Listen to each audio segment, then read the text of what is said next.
Bienvenue, chers téléspectateurs de la télévision rwandaise. Bienvenue, téléspectateurs de l'émission Majuscule Propos. Ce soir, nous allons parler de la mémoire. La mémoire, quand je parle ici de la mémoire, c'est la mémoire des victimes, notamment des victimes du génocide commis contre les Tutsis. Mais il n'y a pas eu que cela. Nous avons auparavant connu la mémoire, plutôt un autre génocide au 19e, au 20e siècle, qui est le génocide des Juifs. Mais il y a plusieurs similarités par rapport à la mémoire et surtout la négation de cette mémoire.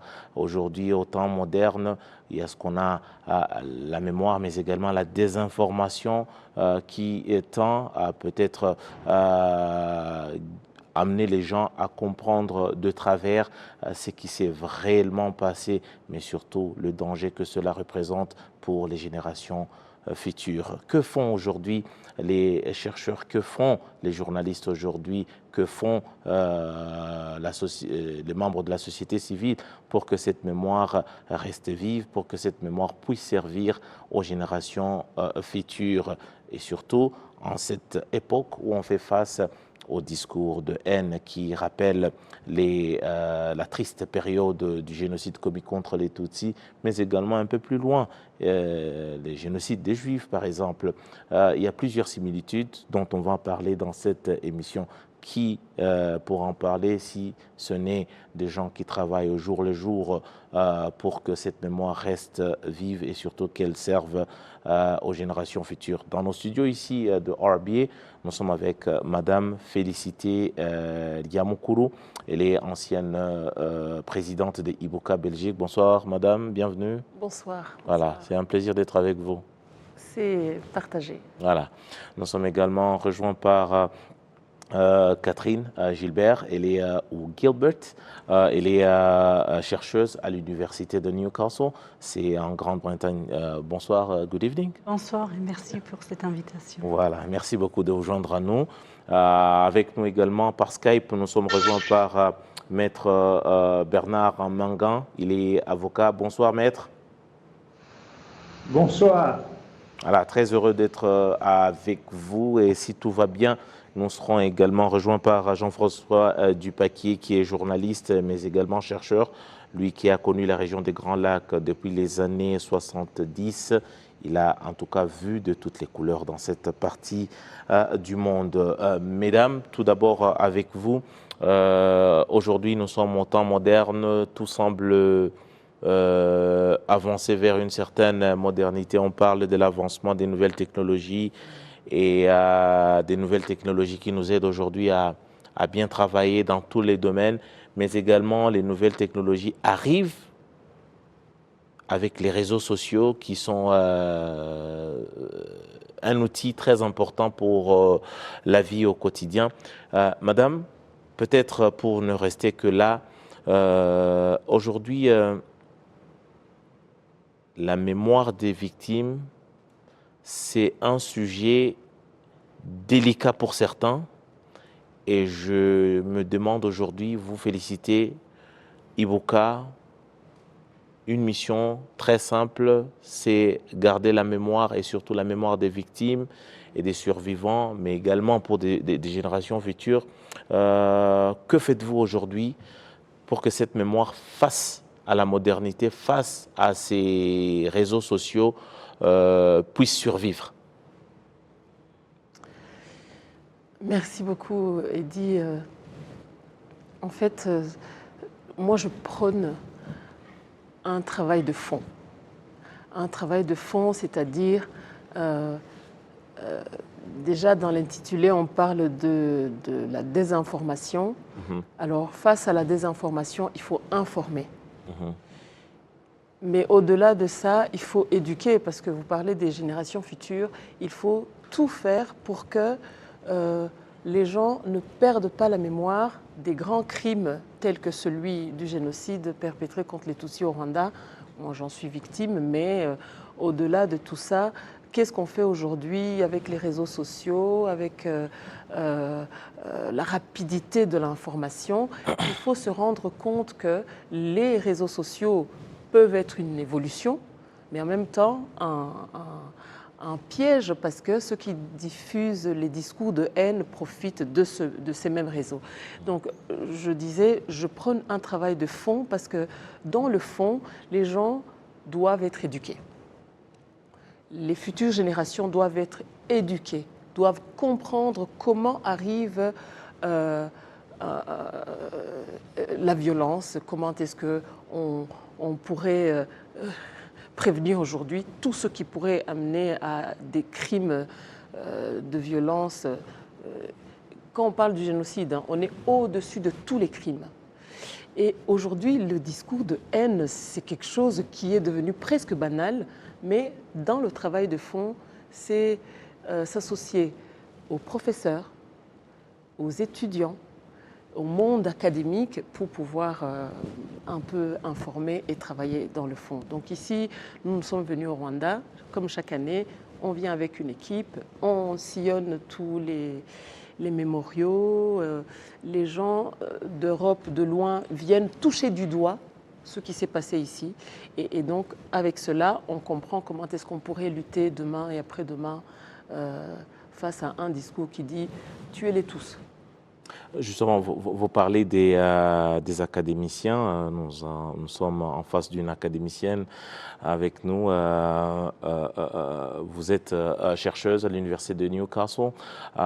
C'est vrai, la recherche, parfois, excusez-moi aussi d'être aussi direct, on a souffert, le continent africain a longtemps souffert des connaisseurs du continent africain, des problèmes des Africains, mais des connaisseurs qui sont à des milliers de kilomètres, pour certains qui n'ont jamais été sur place, mais qui tout de même ça vise à faire des analyses et, sur des plateaux de télévision. Ils parlent des crimes comme s'ils analysaient un match de football ou une autre situation. Qu'est-ce que cela fait, qu'est-ce que cela change pour une chercheuse que vous êtes de venir palper du doigt? Ça change quoi dans le fond? Merci. Oui, je pense que ça change tout en fait, de travailler auprès des rescapés, d'être au Rwanda, de visiter les sites mémoriaux comme on a fait récemment avec le groupe de jeunes chercheurs de la France. Mais je partage exactement la perspective de Félicité. C'est vraiment un travail approfondi. Et moi, dans mes recherches, je travaille dans les études de mémoire. Et c'est vraiment l'éducation qui est clé. Aller vers les jeunes dans des écoles, dans le monde universitaire, éduquer les gens. Et vraiment privilégier les voix des gens du Rwanda. En fait, moi, je travaille surtout avec la diaspora rwandaise en Angleterre et en Belgique et en France. Et c'est vraiment, là, dans le négationnisme, dans le discours de la haine, on est vraiment dans un truc qui devient universel. Donc, ça ne touche pas seulement aux Rwandais, ça touche à nous tous. C'est notre humanité partagée. Et donc, il faut absolument qu'on travaille ensemble pour lutter pour la transmission de cette mémoire du génocide contre les Tutsis, mais aussi des autres génocides modernes, pour apprendre les leçons de cette histoire. Et en fait, je travaille aussi avec la fondation Ishami, donc Ishami Foundation en Angleterre. Et un peu comme Ibuka, c'est vraiment une lutte de mémoire et pour la transmission de cette mémoire par l'éducation. Donc, on utilise le sport et le témoignage pour aller vers les jeunes, pour faire de la réconciliation, pour promouvoir la tolérance, le respect de l'autre et contrer vraiment le discours de la haine qui se propage un peu partout en fait dans le monde en ce moment. Alors, tout à l'heure, je vais revenir à vous. Il y a déjà ce que vous connaissiez, le génocide, l'histoire du génocide des Tutsis. Il y a le travail que vous faites au quotidien avec les rescapés qui sont membres de la diaspora. Mais tout à l'heure, j'aimerais avoir votre peut-être avis par rapport à la connaissance maintenant des Occidentaux de ces génocides, la compréhension de ces génocides. Maître Mangan, vous avez travaillé longtemps sur les dossiers qui concernent le Rwanda et surtout quand on parle du génocide commis contre les Tutsis. Déjà, pendant longtemps, il y a eu un débat sur les causes de ces génocides. Tantôt, on parlait du 6 avril avec l'avion de l'ex-président qui serait à l'origine du génocide.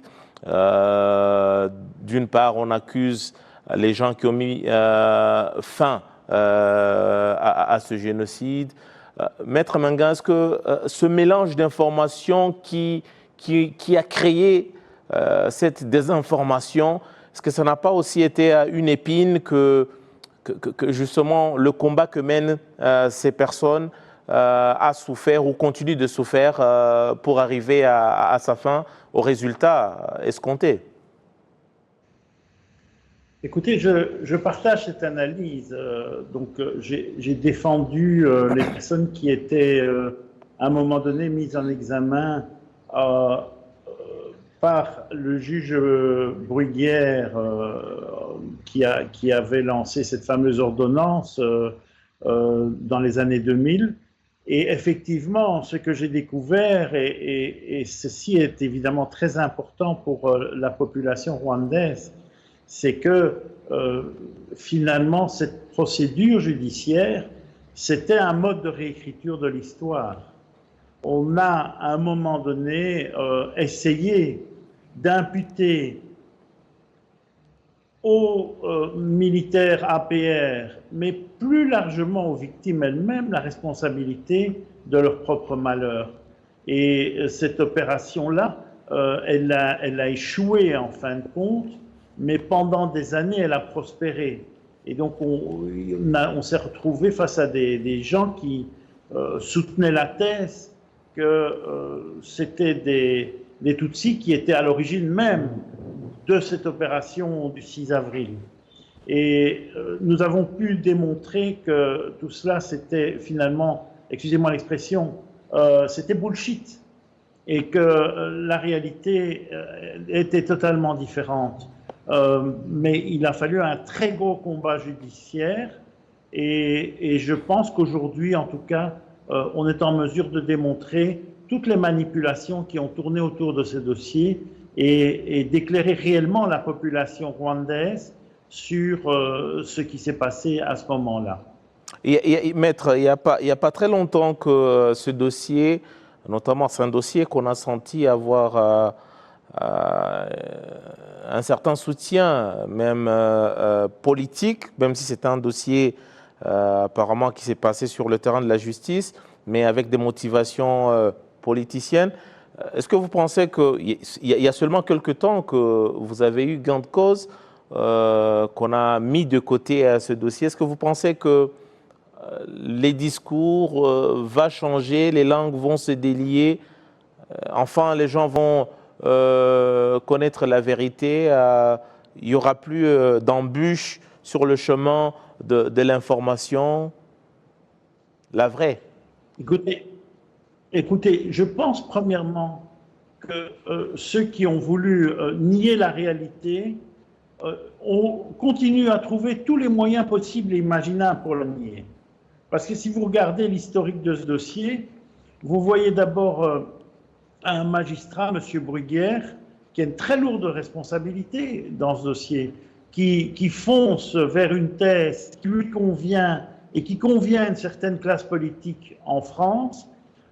Nous parvenons très très rapidement, dès notre intervention, à démontrer le caractère fallacieux de toute une série de témoignages, dont ceux de M. Rosibiza, Rosingana et autres. Et c'est déjà un moment où on a des éléments en notre faveur, mais on voit nos adversaires continuer à utiliser le dossier et à semer le doute. Et puis en 2012, en janvier 2012, vous avez quand même un moment très important qui survient.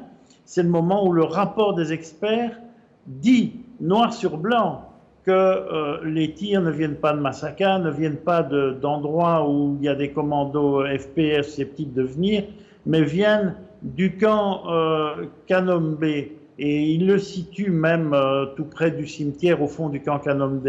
Eh bien, après cela, on a vu les mêmes personnes poursuivre leur travail de destruction sous deux angles. D'une part, en essayant de cultiver une information selon laquelle des commandos auraient pu s'introduire près du camp Kanombe ou au camp Kanombe, ce qui est fondamentalement erroné, et ça a été démontré, y compris par les aveux de M. Bagassora devant le tribunal pénal international à Arusha.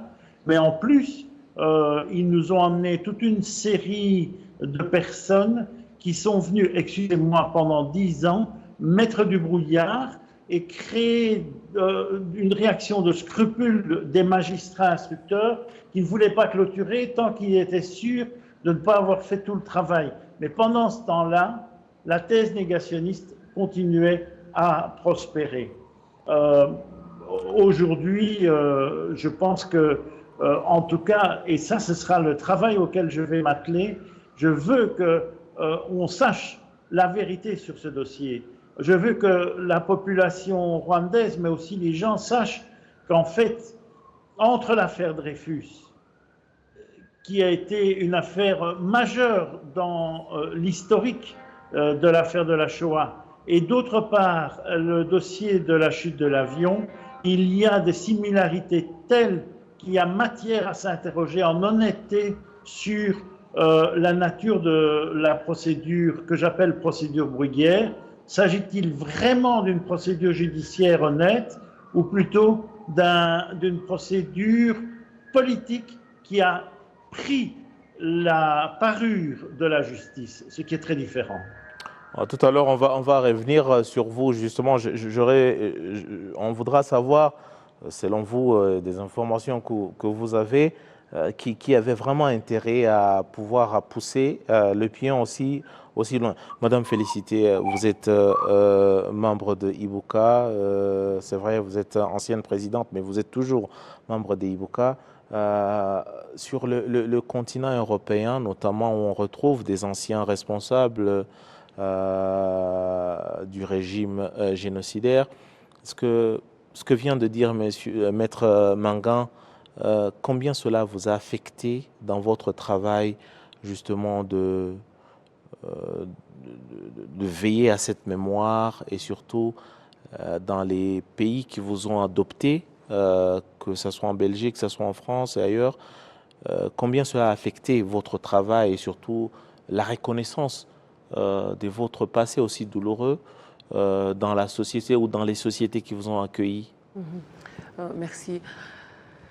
En fait, je peux vous préciser simplement aussi que il ne faut pas seulement faire partie d'une association telle que Ibuka pour commencer à travailler. Je l'ai fait déjà avant de faire partie d'Ibuka et mon engagement était tel que qu'est-ce que fait une association face à tout un travail de mémoire, de la transmission de cette mémoire. Et donc voilà, je parlais du travail de fond. Alors, comment est-ce que ça affecte aujourd'hui le travail de mémoire? C'est qu'on a toute cette désinformation. La désinformation, je remercie beaucoup Maître Mangan qui souligne un peu l'affaire Dreyfus. L'affaire Dreyfus, j'intéresse à ceux qui aiment lire de comprendre comment est-ce que cette affaire, au niveau de l'Europe, même en Europe, on ne se rend pas compte que pendant des années, une information erronée peut faire son petit bonhomme de chemin, happer des populations, des générations, sur base d'un mensonge.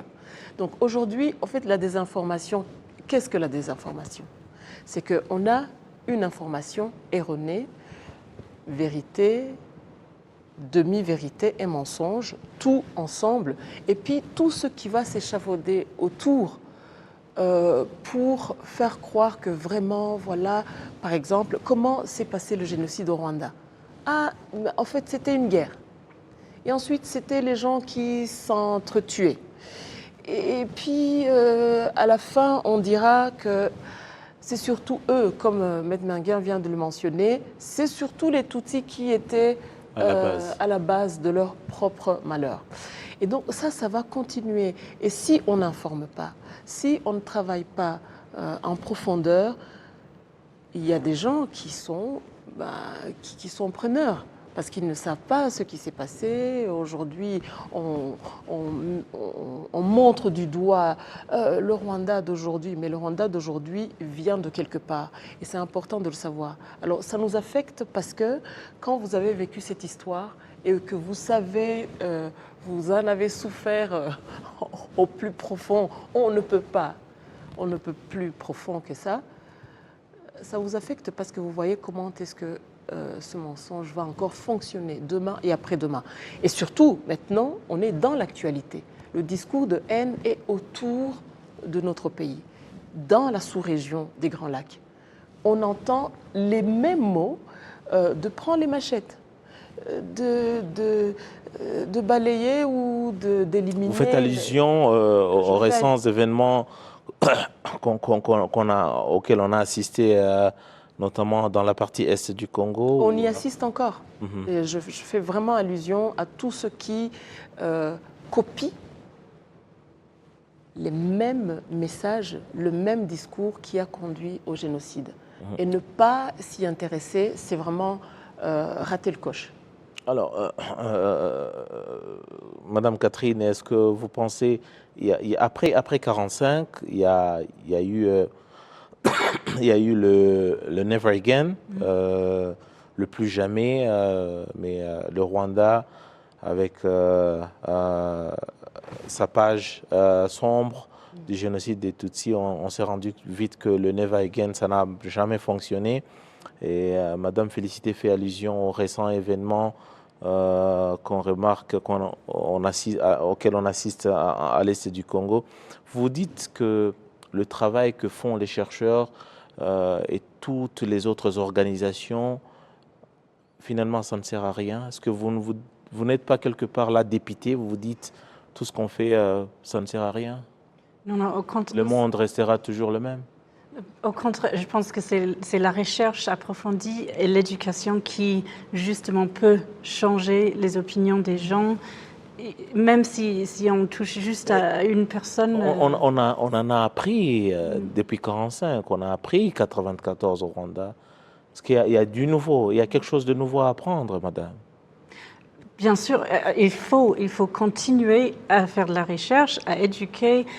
Il y a toujours des nouvelles choses à apprendre sur l'histoire, mais c'est le fait qu'il y a toujours une grande partie de la population qui n'est pas informée ou qui ne veut pas savoir. Ou il y a aussi, dans la désinformation, il y a aussi des chercheurs, malheureusement, et des journalistes et des intellectuels qui vont travailler par exemple, avec les anciens génocidaires, et ils vont partager leur point de vue, essayer de retravailler, de réécrire l'histoire. Donc, et ça, en fait, c'est un vrai problème. On parlait de la recherche de l'extérieur qui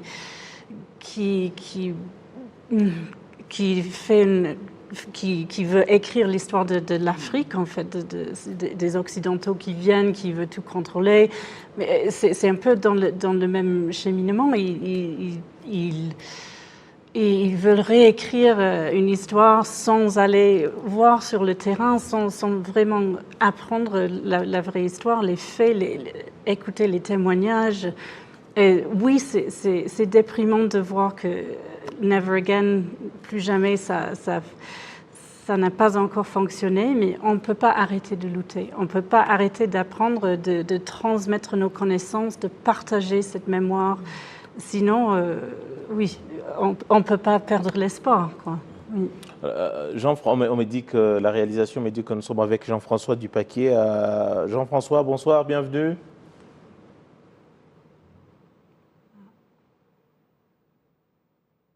Je pense qu'il n'est pas prêt. J'aimerais peut-être revenir à vous. Vous faites de la recherche, mais c'est vrai, vous travaillez avec les organisations dont l'origine est le Rwanda, ou des organisations qui ont un lien avec le Rwanda. Mais moi, j'aimerais savoir maintenant, vous parlez tout à l'heure des Occidentaux, le regard que les Occidentaux, qui n'ont jamais été en Afrique, qui ne font pas forcément de la recherche, là je parle du citoyen lambda, ordinaire, qu'est-ce que vous faites justement pour que y ait cette connaissance déjà de la vraie histoire. Est-ce qu'ils ont même le temps pour ça, par exemple? Ils ont le temps, vous avez leurs oreilles pour vous entendre, pour lire vos recherches. Mais, oui, comme j'ai dit, il y aura toujours des gens qui ne s'intéressent pas à chercher plus loin, à savoir avoir une connaissance plus approfondie de l'histoire. Mais les jeunes sont quand même intéressés, comme on a fait avec le groupe des jeunes chercheurs que Félicité avait amené de la France récemment, et chaque année avec des étudiants. Si on va dans des écoles, avec Ishami par exemple, on envoie des rescapés dans des écoles en Angleterre pour parler directement aux jeunes, pour leur montrer c'est quoi le résultat extrême parce que le génocide, c'est le résultat extrême d'un discours de la haine. Et donc, c'est vraiment travailler avec les jeunes au niveau de l'école, quoi. Comme ça, c'est là où on peut changer des opinions, ou même, c'est vraiment, c'est le défi, poser un défi aux jeunes de questionner, de critiquer, de vouloir chercher plus loin, de ne pas juste accepter une histoire sans nuance qui est souvent leur présentée. Très important, vous soulignez les jeunes. À toutes les deux, vous avez opté, parce que l'approche que vous avez aujourd'hui, c'est plus de viser la jeunesse. Vous vous êtes dit, avec la jeunesse, on a peut-être quelque chose à sauver que de parler à une certaine catégorie d'âge avancé. Vous vous êtes dit, OK, bon, eux, ils retiennent ce qu'ils ont retenu, nous, on s'intéresse à la jeunesse. Certainement. Moi, je suis sûre que dans la jeunesse aujourd'hui, il y a un terrain que je pourrais qualifier de propre ou un terrain vierge. Pourquoi? Parce que les idées préconçues peuvent toucher n'importe qui, hein. Mais les jeunes aujourd'hui, c'est quand même cette dynamique. Si on informe bien les jeunes, la transmission de la mémoire, on leur dit exactement la vérité telle qu'elle s'est passée et telle qu'ils peuvent se tenir demain face à certains discours tels que le discours de la haine. Il y a mieux à espérer que les anciens qui se disent dépités, ça ne sert à rien, de toute façon... Voilà, donc il y a moins d'espoir chez les générations assez majeures que les générations futures aujourd'hui. Après le génocide, 30 ans, presque 30 ans après, au Rwanda, ceux qui ont vécu le génocide, ils ont plus de 30 ans. D'où vraiment l'intérêt d'informer ceux qui ne savent pas, qui pensent que ce que j'ai ramassé, ce que j'ai vu sur les réseaux sociaux, c'est la vérité. Non, alors, s'intéresser aux jeunes, c'est important, parce que c'est la force de demain, c'est le dynamisme, et c'est beaucoup plus intelligent. Je suis désolée de dire ça, je pense que les jeunes aujourd'hui sont intelligents. Ceux qui ont commis le génocide. Le Rwanda qui est embrigadé pendant le génocide, c'était beaucoup les plus vieux qui ont embrigadé la masse, la foule. Ceux-là, sur eux, on ne sait pas trop compter dessus parce que c'est encore eux qui vont nourrir les discours à l'étranger. En tout cas, on le voit en Europe. C'est eux qui ne vont pas paraître sur les réseaux sociaux, mais on sait par exemple, on a des associations, on en a déjà parlé plusieurs fois, des enfants des anciens génocidaires. Et donc, il y a une sorte d'infiltration de ces mêmes vieux qui vont utiliser leurs enfants, leurs fils, les générations qui les suivent. Et c'est important d'informer les jeunes aujourd'hui, les jeunes générations. Voilà, on me signale que cette fois-ci, Jean-François est là. Bonsoir Jean-François, bienvenue. Merci Eddie. Voilà. Vous avez suivi un peu les débats. Jean-François, Oui. dans vos propos, souvent, vous dénoncez un certain, une part de... vous allez un peu loin, vous dites que le fait que l'histoire et la mémoire du génocide des Tutsis ne soient pas aussi connues et ancrées aussi dans les têtes de gens, où les gens ne veulent pas acheter ça ou en tout cas apprendre davantage. Vous parlez d'une certaine dose de... c'est un peu fort, vous parlez de racisme qui caractérise un peu certaines, voilà, certains gros poissons qui voient toujours la chose sous l'angle raciste. Exactement. On se souvient de cette parole de François Mitterrand, rapportée par mon collègue Patrick de Saint-Exupéry. En Afrique, un génocide, ça n'a pas beaucoup d'importance. Je crois que c'est l'expression absolue de la pensée raciste vis-à-vis du génocide des Tutsis de la part d'un commentateur européen, et c'est extrêmement grave. La réaction face au racisme n'est pas la même. On parle bien de racisme parce que chaque fois qu'on parle du génocide des Tutsis, on se rappelle que c'est un fondement pseudo-racial, en fait raciste, qui est à l'œuvre, et que dans la tête des... Oui, pardon. Voulez-vous un peu mettre votre caméra parce qu'on a perdu votre image, mais le son, il est parfait. Oui. C'est bon? Oui, je ne sais pas pourquoi la fonction caméra s'est désactivée. Ça va peut-être revenir. Ça va? En tout cas, moi, ça ne revient pas sur mon ordinateur, malheureusement. J'ignore pourquoi. D'accord, allez-y. Oui, j'essaye, mais ça ne fonctionne pas. J'ai beau cliquer sur la caméra, sur l'icône de la caméra. Continuez vos propos. Elle ne marche pas. Oui, donc, oui, je disais que le problème de la désinformation, c'est quand elle se greffe sur un fond de pensée néocoloniale et raciste. Je vais vous prendre un exemple. Récemment, les pays occidentaux ont désactivé le fonctionnement de télévisions russes comme Russia Today parce qu'ils considéraient qu'ils pratiquaient la désinformation et même l'appel à la haine. Or, c'est d'Europe que partent une grande partie des sites négationnistes du génocide des Tutsis, et ce, on va dire presque depuis le génocide, ou en tout cas depuis que Internet est devenu un média dominant. On n'a jamais appliqué les mêmes règles à ces médias qui appellent pourtant à la haine raciale, qui pratiquent une désinformation constante depuis la Belgique. Je n'ai pas besoin de citer le nom de ce site dominant, ou depuis la France, aussi bien d'ailleurs vis-à-vis de la pensée racialiste qui a été mise en œuvre au Rwanda que celle qui est actuellement, qui fait d'énormes dégâts en République démocratique du Congo, visant également la supposée race Tutsi chez les Banyamulenge ou chez d'autres acteurs de la société civile. Donc, évidemment, la situation n'est pas la même parce que les politiques ne le traitent pas de la même façon et ont beaucoup de négligence vis-à-vis. Je pense qu'il y a un petit souci de son. Maître Bernard Menguin, vous êtes là? Oui, je vous écoute.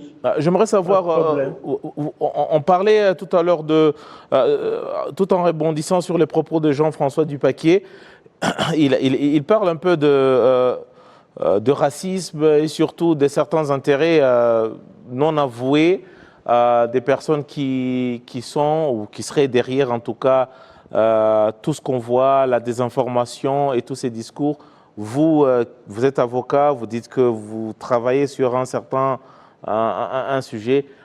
Déjà avec le travail que vous avez abattu au cours de ces dernières années, qui pensez-vous que cette situation sert? À qui cela sert?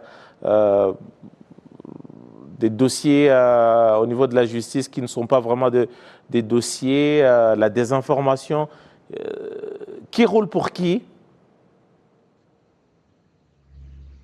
D'abord, permettez-moi une petite observation méthodologique. Moi, je suis avocat, donc je ne veux pas, et je pense que c'est fondamental pour préserver une crédibilité, je veux tenir un propos d'avocat, que je le tienne à Paris, à Bruxelles, à Kinshasa, à New York ou à Kigali. Ouais. Et je suis tenu les faits, leurs qualifications et les conséquences juridiques. Alors, dans ce contexte-là, qu'est-ce que je constate pour ma part? Je constate pour ma part que la première chose, et qui est fondamentale depuis le départ, c'est que, au fond, comme disait Sartre, la haine du juif est d'abord une passion. Eh bien, ce qui est en jeu dans la haine du Tutsi, c'est effectivement une jouissance, une passion. On a trouvé un bouc émissaire. Relisez La violence et le sacré de René Girard et vous allez voir la théorie du bouc émissaire. Et la théorie du bouc émissaire fait du bien parce qu'une fois qu'il y a un bouc émissaire, moi, je ne suis plus dans le groupe, je suis dans les gens bien.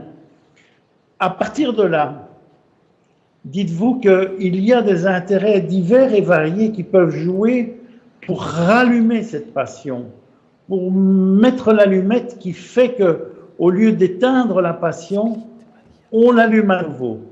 Alors, moi, ce que j'ai constaté dans mon travail, c'est qu'effectivement, il y a des intérêts convergents, c'est-à-dire qu'il y a eu des personnes qui ont eu une responsabilité engagée, et on sait aujourd'hui avec le rapport de M. Duclerc, mais aussi à travers les travaux de magnifiques historiens, notamment en France, qu'il y a une responsabilité énorme d'un certain nombre de personnes physiques dans l'appareil d'État français, dans le génocide des Tutsis au Rwanda. Et ces gens-là ont tout intérêt à créer le système de désinformation. Ce qui est intéressant dans le dossier de la chute de l'avion du Falcon, c'est de voir où se trouvent les auteurs des manipulations. Nous avons maintenant des preuves très précises. C'est que les manipulations viennent du clan, je dirais, Bagassora et consorts, et du clan d'un certain nombre de dirigeants français. Et que M. Baril, par exemple, a participé à cela. Mais d'autres ont relayé complaisamment ces propos. Derrière ça aussi, vous avez des familles, des héritiers. La transmission de cette haine du Tutsi, elle se fait aussi dans le cadre des liens intrafamiliaux. Donc c'est très très complexe d'amener l'enfant de quelqu'un qui a participé au génocide, de se rendre compte qu'il y a un autre discours, un discours d'empathie où les identités ne sont pas meurtrières et où il y a moyen de vivre ensemble. Et donc, tout cela fait qu'à des moments divers de l'histoire collective, non seulement du Rwanda, mais de tous ceux qui tournent autour de l'histoire du Rwanda, on citait ce qui se passe dans la région des Grands Lacs. Personnellement, vous savez que j'ai été consulté sur les discours de haine au Congo, mais vous voyez par exemple très très bien que ce qu'on a appelé le phénomène FDLR, c'est-à-dire ce phénomène de résistance armée, je trouve qu'il est encore beaucoup plus pernicieux que dans le cadre d'une résistance armée. Il est aussi dans le cadre d'une propagation insidieuse, permanente, auprès des populations, et il s'appuie aussi sur des complicités dans le domaine notamment économique avec des militaires FARDC qui ne servent pas l'État, mais qui servent leurs intérêts personnels sous prétexte de servir l'État, même s'il y a des militaires par ailleurs très loyaux et très honnêtes à leur pays, et il ne faut pas tout mettre dans le même pot, mais en attendant, comment cette passion du bouc émissaire que devient le Tutsi dans la région des Grands Lacs, comment est-ce qu'elle naît, elle se développe? Eh bien, à travers une jouissance malsaine, une jouissance perverse, que l'on anime chez un certain nombre d'acteurs avec des ambitions qui n'ont plus rien à voir avec la question fondamentale. D'où, d'ailleurs, si je peux me permettre, l'importance de la question juridique. Pourquoi est-ce que j'ai recommandé, par exemple, aux familles victimes sur les hauts plateaux à Minembwe, où il y a un certain nombre de personnes, par exemple les éleveurs dans le Nord Kivu, dont les troupeaux sont décimés par des milices Nyatura et assortis d'éléments FDLR, de porter l'affaire en justice, parce que je pense justement que la justice comporte un système de règles qui permet de réprimer ces pratiques, permet un outil pédagogique fondamental qu'est le procès, et permet l'aménagement de sanctions qui travaillent et rendent possible l'autre discours. Maintenant, la vraie question que tout cela pose, c'est jusqu'où va-t-on en termes d'effectivité du processus judiciaire?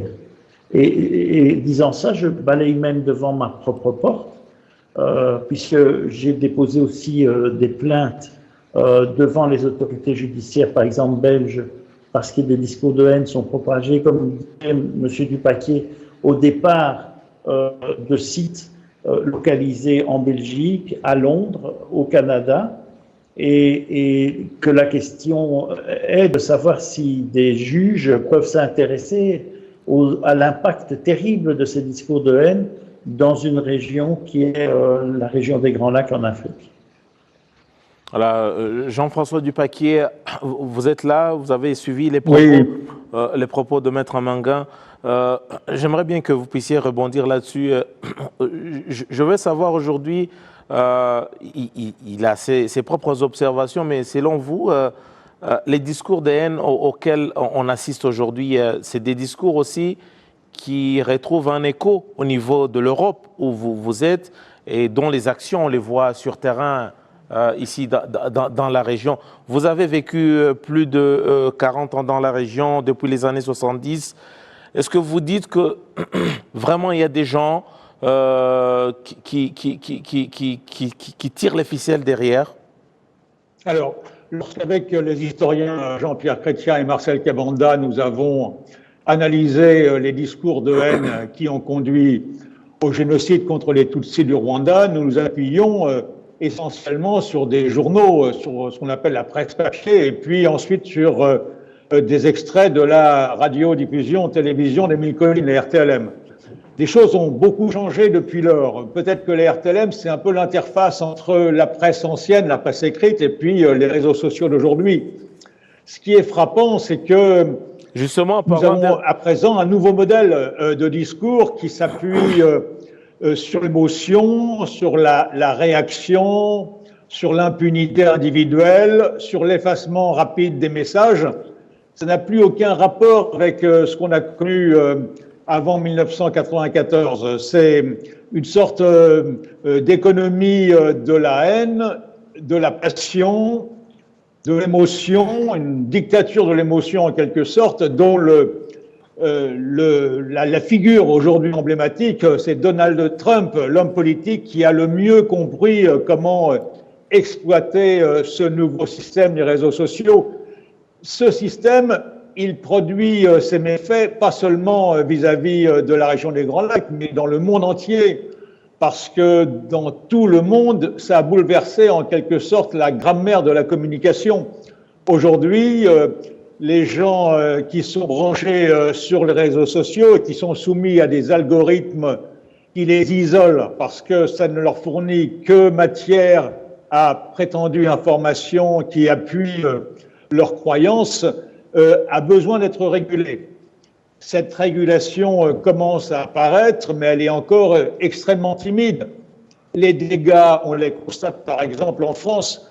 Je voudrais rappeler qu'il y a un enseignant français qui s'appelait Samuel Paty, qui a été assassiné après l'appel au meurtre sur les réseaux sociaux en banlieue parisienne il y a un peu plus de 2 ans, accusé faussement d'avoir dénigré la religion musulmane, mais avec un effet de passage à l'acte considérable et très très rapide.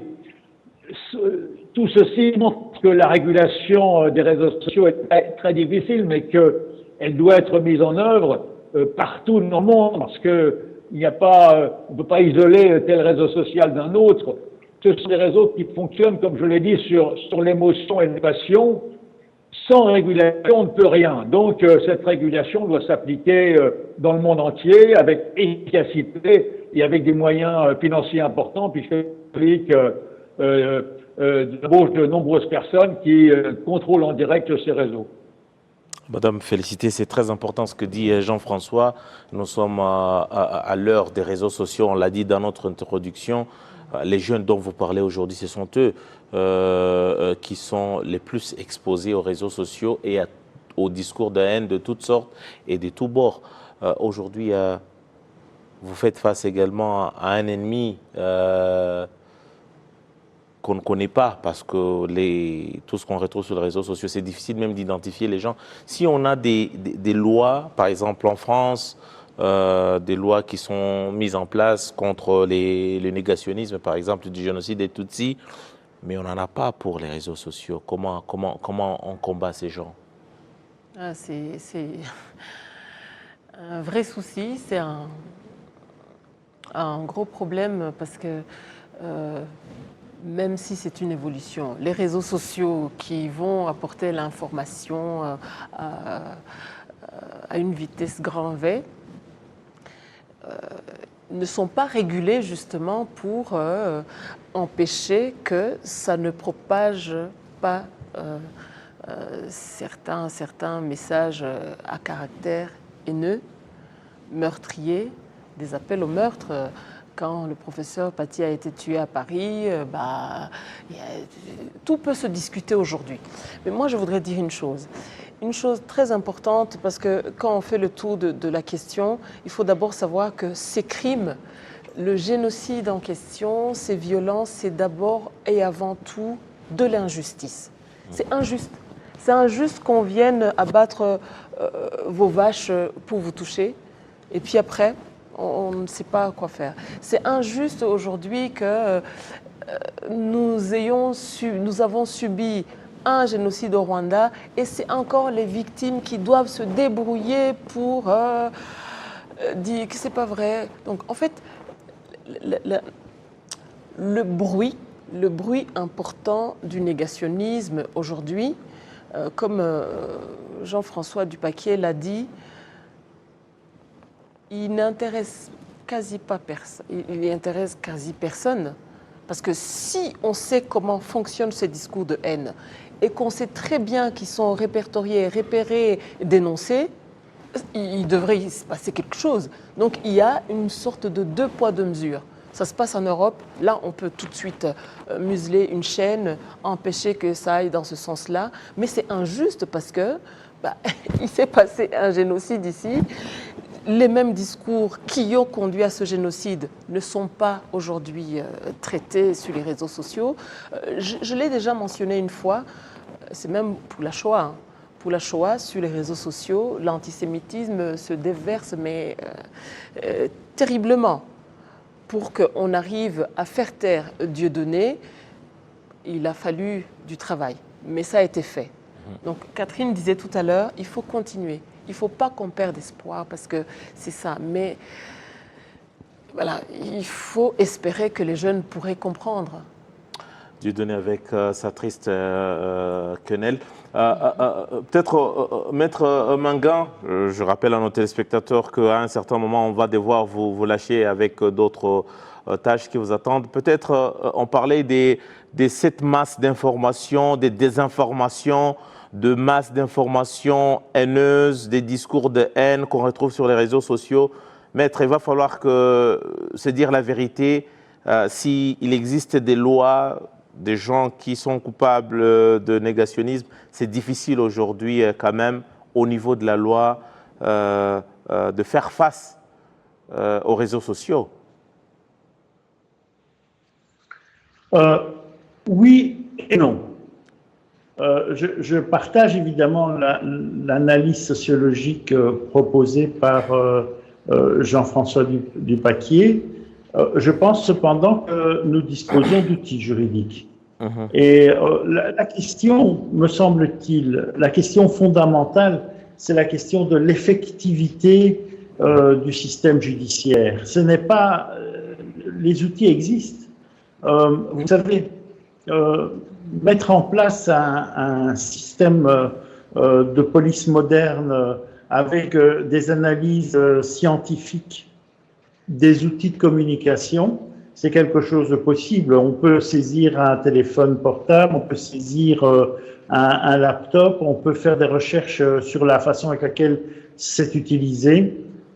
On peut rechercher les adresses IP des auteurs de discours de haine. Donc, on a des outils. La question, c'est celle de l'effectivité. C'est très différent. Et sur ce plan-là, c'est clair que, pour vous donner un élément, notre équipe a croisé un procureur général de toute bonne foi qui voulait instruire les discours de haine au Congo et qui se posait la question des moyens dont il disposait. Donc la question de la mise à disposition de moyens, la question de la façon avec laquelle ils sont utilisés, sans corruption, sans détournement, et du recours à des techniques modernes, c'est vraiment un enjeu fondamental. Je sors pour un autre pays d'un travail sur la corruption. Voilà un pays qui pendant 30 ans, c'est pas votre pays, c'est un autre pays qui pendant 30 ans a subi des pratiques de corruption. Et puis on a un pouvoir politique qui a décidé d'agir de façon efficace. Eh bien, aujourd'hui, il y a plusieurs arrestations, des procès sont en cours, des coopérations interviennent sur de la mise à disposition d'outils techniques modernes, et donc on rend effectif le mécanisme judiciaire. Moi, je voudrais vous donner encore un dernier élément d'information avant de vous quitter. N'oubliez pas que les discours de haine sont toujours des discours qui deviennent dominants. C'est leur caractéristique. C'est-à-dire que, vous savez, le discours de haine anti-juif était dominant dans la société européenne dans les années 30. Donc, ils sont dominants. La seule chose qui permet d'arrêter le discours de haine, c'est d'un côté le travail du judiciaire, qui n'existait pas dans les années 30, mais pour lequel aujourd'hui les outils ont été constitués, l'effectivité du travail du judiciaire. Moi, j'ai des personnes que j'aimerais bien citer à comparaître demain à Kinshasa ou à Bukavu ou à Goma pour les discours qu'elles ont tenus. Et puis ensuite, effectivement, après, qu'une collectivité, mais ça dépasse mon travail, c'est le travail des politiques, qu'une collectivité, s'inspirant des plus beaux auteurs, comme Amin Malaouf, comme les auteurs qui ont réfléchi sur le rôle de l'empathie, sur le vivre ensemble, et bien s'inspirant d'eux, travaillent ce vivre ensemble pour aider finalement une certaine lutte identitaire qui peut être vraiment meurtrière à terme. Maître Manga, merci beaucoup d'être avec nous, d'avoir été avec nous et surtout si bonne continuité de vos programmes. C'était riche ce que vous avez partagé avec nous. Merci beaucoup, Maître Manga. Bonne journée. Voilà. Et bonne poursuite de votre émission. D'accord, merci beaucoup. Madame Catherine, il y a quand même quelque chose de très important. Ici, on parle des discours haineux qu'on retrouve sur les réseaux sociaux. Mais lorsqu'on revient, par exemple, à la société occidentale de manière générale, certaines personnes, au nom de la liberté d'expression garantie par la Constitution, là je reprends leurs mots carrément, ils s'adonnent à des discours de tout genre, des discours haineux, juste en se disant, écoutez, j'ai le droit à l'expression. Mon pays me garantit le droit à l'expression. N'est-ce pas aussi peut-être un autre danger aussi? Ça, c'est une question très très large. Je pense, je vais rester dans des détails un peu plus réduits. Je pense avec les réseaux sociaux, il y a un vrai danger Le danger, c'est que c'est très facile de réduire une théorie révisionniste ou négationniste à 140 caractères, par exemple. Mais c'est bien plus difficile de prendre le temps de vraiment étaler tous les faits pour montrer pourquoi ce n'est pas le cas. Il y avait récemment au Royaume-Uni l'exemple du recteur de l'université d'Édimbourg qui en fait est une femme d'origine congolaise et elle avait accusé dans un tweet, elle avait accusé le président Kagame d'être responsable du génocide des Tutsis. Et donc nous, toutes les associations en Angleterre, on avait écrit des lettres des intellectuels, des universitaires. On a écrit une lettre et enfin elle s'est excusée. L'université s'est éloignée en disant que c'était pas leur position problème, officielle, voilà. Et elle a dit, oh non, moi je parlais comme citoyen personnel. Et, donc l'université s'est désolidarisée de Voilà. Et en fait, c'est là le danger, c'est qu'on devrait attendre mieux des gens qui sont au pouvoir ou dans des positions d'autorité, qui ont une plateforme publique. C'est pour ça que c'est important d'éduquer les jeunes pour critiquer, pour questionner tout ce qu'ils lisent, tout ce qu'ils entendent, et d'attendre mieux de nos médias aussi. Les journaux en Angleterre, souvent, c'est du journalisme paresseux qui ne cherche pas plus loin. Ils regurgitent, ils répètent les faits, ils citent le mauvais chiffre, le mauvais nombre de victimes pendant le génocide. Ils utilisent la mauvaise appellation. Ils disent Rwandan genocide au lieu de dire génocide contre rwandais. les Tutsis. N'est-ce pas ça aussi qui désinforme oui, exactement. la société de manière générale? Oui, donc il y a une certaine... Oui, c'est comme j'ai dit, c'est paresseux en fait de faire ça. C'est pas forcément malicieux, mais c'est quand même dangereux. Il n'y a pas de responsabilité. C'est les jeunes qui doivent, comment puis-je dire, une certaine accountability. Donc d'attendre mieux de la nos jeunesse médias. voilà. Oui. Aussi, peut-être, j'aimerais aussi savoir votre opinion. Est-ce que le fait qu'aussi les médias ne puissent pas aussi prendre leurs responsabilités, ça explique aussi le fait qu'on retrouve, il y a une certaine marche de tortue sur le plan de la justice, parce que la Grande-Bretagne, c'est un des pays où on retrouve des personnes avec des soupçons lourds sur leurs responsabilités dans les génocides des Tutsis, mais qui semblent avoir trouvé presque un asile tranquille. Oui. Ça marche à pas de tortue, vous comprenez ça? Oui, absolument. Donc j'ai des collègues qui connaissent beaucoup mieux ce processus judiciaire que moi, mais il y a 5 génocidaires connus qui vivent en liberté au Royaume-Uni. Et on écrit des lettres nos membres de parlement. Il y avait autour du 25e commémoration, il y avait, des promesses de certains ministres pour dire oui, on va chercher à rendre justice aux victimes, et d'amener ces gens à la justice, mais on n'a pas vraiment eu... Le système judiciaire en Angleterre, c'est pas tout à fait la même qu'en France, par exemple, où on a eu des procès contre les génocidaires. Il n'y a vraiment aucune façon de procéder. Il n'y a pas d'argent. Enfin, le gouvernement ne veut pas mettre de l'argent là-dedans pour avoir, par exemple, un pôle spécial comme on a en France, un pôle spécial contre les crimes de génocide. C'est tout de même malheureux pour le travail que vous faites en tant qu'organisation de la société civile. C'est tellement frustrant, oui.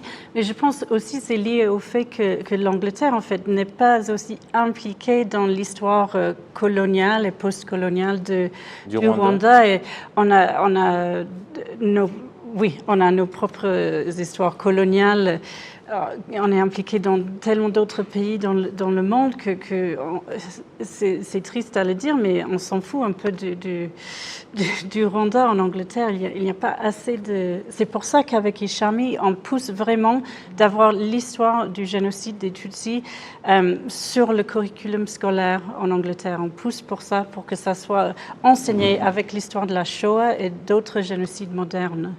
Voilà. En tout cas, c'est très important. On espère que cela va porter des fruits dans un futur très proche. Merci en tout cas à toutes les deux d'avoir répondu à notre invitation. C'était très important ce que vous avez dit ici dans nos studios. Grand merci également à Maître Mangan, Jean-François Dupaquier. Merci beaucoup pour vos contributions régulières dans l'émission Majuscule Propos. Merci à vous. Voilà. Même si aujourd'hui on a eu quelques problèmes de connexion. C'est malheureux, mais quand même, on a pu rectifier le tir et on espère que dans les prochains jours, ça sera encore mieux. Merci donc, je rappelle que Catherine Gilbert ou Gilbert est chercheuse à l'Université de Newcastle en Angleterre et surtout à Madame Félicité Eliamokourou, elle est ancienne présidente de Ibuka Belgique. Grand merci à toute l'équipe qui m'a réalisé, conduite par Pacifique, et à mon nom propre, je vous dis merci et surtout, restez bien fidèles au programme de la télévision rwandaise.